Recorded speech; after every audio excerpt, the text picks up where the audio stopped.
I'm Liz from Jefferson Patterson Park and Museum, and we are partnering with the Great Maryland Recipe Hunt to talk to you a little bit about food history here in Maryland.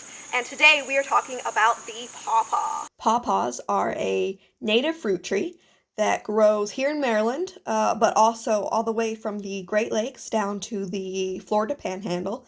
As you can see, they have a very distinctive leaf. They were enjoyed by the Native Americans who lived in Maryland, and then later by the colonists when they arrived. We have records of Lewis and Clark eating them on their journey when they were coming back and they were low on supplies. There was a period where they were living mostly off of pawpaws, it sounds like. And also, we know that they were one of George Washington's favorite fruits.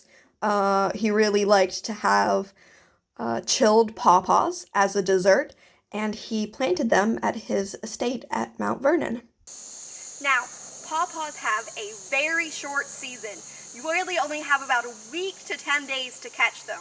And you want to make sure that you get them very ripe because they're going to taste much better that way. So you can pick them up off the ground. You got to compete with the squirrels for that. Got to get in there before the squirrels and rabbits get them. You can also give your tree a good shake and see if that brings down any pawpaws.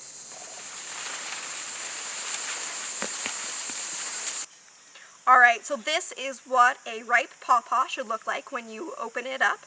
You can see that the color is really vivid, saturated dark yellow, and it's really squishy. In fact, this could probably be even a little riper to be ideal, just be a little bit softer. The texture when it's ripe is very custard-like, and the flavor is something really different. It has an almost tropical-like flavor to it. Now, I'm going to cut one that is unripe, so you guys can see how different it looks. So I've got one here that's not very ripe at all. We're just going to go ahead and cut it open.